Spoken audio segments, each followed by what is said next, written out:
Renault poursuit le renouvellement de sa gamme. Voici l'Austral, son nouveau SUV compact, remplaçant du Kadjar et futur concurrent du redoutable Peugeot 3008.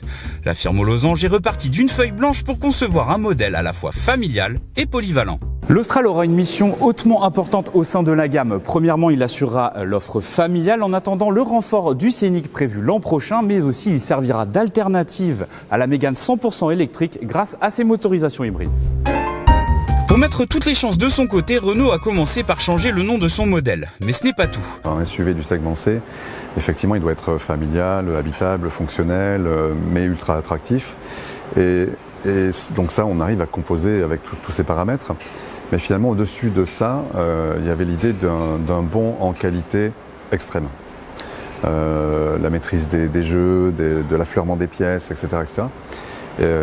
Ou sur l'intérieur, par les matériaux, ou par la manière de dessiner tout ça, puisque le design doit être investi de cette mission. Et donc selon comment on dessine les choses, selon comment on dessine les découpages entre les pièces, on va plus ou moins favoriser aussi la qualité.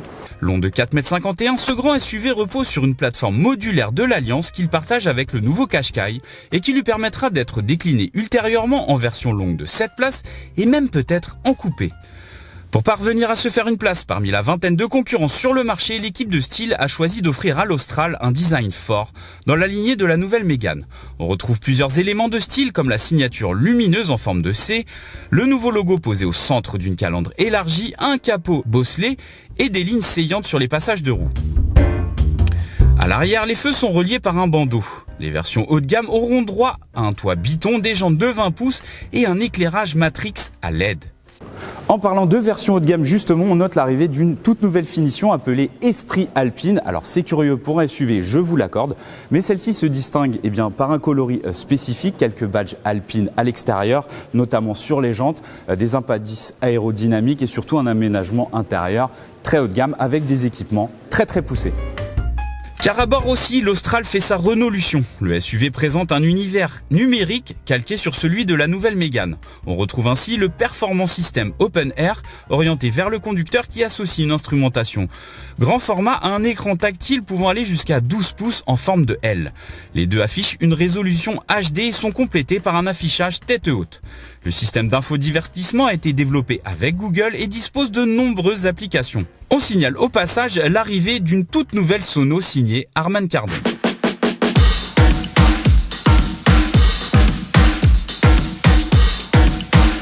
En matière de qualité, Renault veut faire oublier le Kadjar et en mettre plein les yeux à ses clients. Eh bien, c'est réussi. Les matériaux au contact des occupants sont valorisants. On a du plastique moussé, de l'alcantara, du bois, mais aussi de l'aluminium brossé. Le pari est pleinement rempli. On est dans un univers à la fois douillet et techno, mais ce n'est pas tout puisque l'Austral recèle de très nombreux rangements et en plus, il se montre spacieux.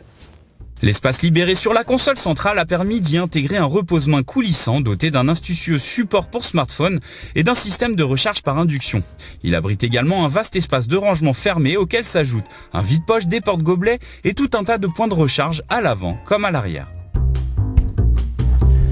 Et à l'arrière, on y est confortablement installé. Il y a de la place pour les jambes et l'Austral propose une banquette arrière coulissante, ce qui n'est pas donné à tout le monde sur le marché. En prime, les dossiers sont inclinables. En gros, il convient pleinement pour une famille de 5 personnes. Vous pouvez également moduler soit l'espace à vivre, soit le volume de coffre. Ce dernier cube 530 litres de base, qui est un excellent score sur le marché. Attention, il tombe à 430 litres sur les versions hybrides. Notez toutefois que l'Austral est l'un des plus grands du segment avec ses 4,50 m. L'Austral fera l'impasse sur le diesel et proposera des motorisations essence électrifiées. L'offre débute avec l'introduction d'un tout nouveau moteur à hybridation légère de 130 chevaux. Ce dernier associe un 3 cylindres suralimenté à un alterno-démarreur renforcé qui soulage le moteur thermique dans les phases énergivores pour économiser du carburant. Il est alimenté par une batterie de 48 volts qui se recharge au freinage et au lever de pied et uniquement disponible en boîte manuelle. Il représentera le gros des ventes. On retrouve ensuite le 4 cylindres 1,3 litre TCE décliné en 140 et 160 chevaux. Lui aussi est équipé d'une micro-hybridation mais moins puissante. Il présente l'avantage de proposer une boîte automatique. Tout en haut de la gamme, on retrouve une motorisation full hybride auto-rechargeable, la même que sous l'Arcana et le Capture qui permet de rouler 80% du temps en électrique. Elle sera disponible en deux niveaux de puissance, 160 et 200 chevaux.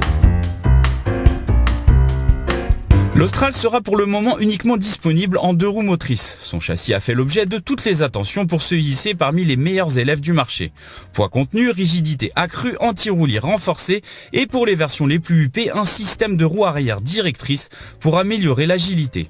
À cela s'ajoute une trentaine d'aides à la conduite assez poussées telles qu'un système de conduite semi-autonome de niveau 2 avec fonction embouteillage, une caméra 3D ou encore un assistant éco-conduite prédictif pour réaliser les meilleures consommations possibles. Les tarifs n'ont pas encore été dévoilés, mais ils seront forcément supérieurs à ceux du Renault Kadjar, dont le ticket d'entrée est à 32 000 €. Le nouveau Renault Austral fera son apparition sur nos routes au premier semestre 2022.